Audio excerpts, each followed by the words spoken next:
اللہ حافظ افغان بھائیوں، ہماری مسجدوں میں صف اول کے نمازی افغان بھائیوں، ہمارے معاشرے میں ٹوپی اور برقع کلچر کی بنیاد بننے والے افغان بھائیوں، ہمارے مکانوں کی بنیادیں کھودنے والے مزدور بھائیوں، ہمارے بازاروں میں قہوہ، مسواک، سرما، ابلی چھلیاں، ٹوپیاں، انڈے، پھل بیچ کر بازاروں کی رونق بڑھانے والے افغان بھائیوں، ہمارے کئی کام کرنے والے مثلاً جوتے پالش کرنے، کچرا اٹھانے والے، گنتی بیلچے چلانے، کباڑ خریدنے اور بیچنے والے، لکڑیاں کاٹ کر خریدنے اور کپڑا سستے نرخوں پر فروخت کرنے والے افغان بھائیوں، آپ نے ہماری جتنی خدمت کی اتنی کوئی قوم آج تک نہ کر سکی۔ ہمیں آپ سے اپنوں جیسی محبت، آپ سے ہمارے گلی محلوں کی، ہماری بستیوں کی رونق تھی۔ آپ ہمارے بھائی تھے، آپ ہمارے بھائی ہو، آپ ہمارے بھائی ہمیشہ رہو گے۔ دوستو، میری یہ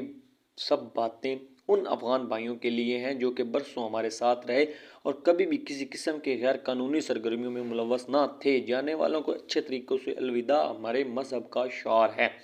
اور یہ افغانی تو پھر ہمارے اسلامی بھائی ہیں، یہ ہمیشہ ہمارے دلوں میں بستے رہیں گے، ہم ہمیشہ انہیں یاد کرتے رہیں گے۔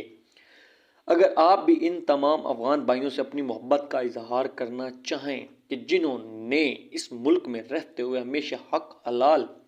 طریقے سے روزی کمائی، اس دھرتی کو اپنی دھرتی سمجھا اور مانا، اس دھرتی سے وفا کی، تو ہماری اس ویڈیو کو شیئر کر کے ان سے محبت کا اظہار ضرور کیجیے گا۔ دوستو، ہم میں سے بہت سے پاکستانی یہ بات نہیں جانتے کہ ہمارے ملک میں رہنے والے کچھ چند ایک ایسے بھی تھے جنہوں نے کھایا تو پاکستان کا، لیکن ان کی وفائیں پاکستان کے دشمنوں کے ساتھ تھیں۔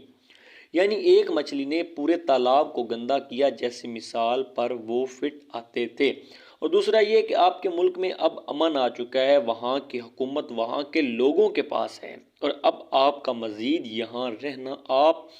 اور پاکستان دونوں کے لیے بہتر نہیں تھا۔ پھر آپ کو یہ بات بھی یاد رکھنی چاہیے کہ اقوام متحدہ میں انسانی حقوق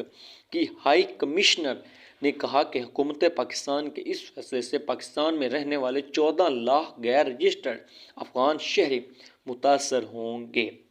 جبکہ حکومت پاکستان کے ایک محتاط اندازے کے مطابق 17 لاکھ افغان شہری غیر قانونی طور پر پاکستان میں مقیم ہیں۔ اقوام متحدہ کے مطابق پاکستان میں مقیم غیر رجسٹرڈ افغان شہریوں کی تعداد 20 لاکھ سے زیادہ ہے، جن میں سے کم از کم 6 لاکھ لوگ 2021 کے دوران افغانستان میں طالبان کی واپسی کے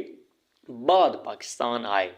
اور اقوام متحدہ میں انسانی حقوق کی ہائی کمشنر نے اپنے بیان میں لکھا کہ 3 اکتوبر سے 15 اکتوبر تک 59,000 سے زیادہ افغان شہری پاکستان میں گرفتاری کے خوف سے افغانستان واپس لوٹ گئے۔ سرکاری خبر رساں ادارے کے اے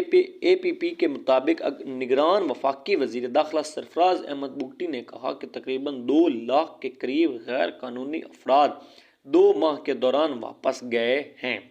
اور یہ تاثر غلط ہے کہ صرف افغانستان کے لوگوں کو ہی نکالا جا رہا ہے۔ 1 اکتوبر سے 23 اکتوبر کے درمیان تقریباً 33,500 سے زائد غیر دستاویزی افغان تارکین وطن ضلع خیبر کے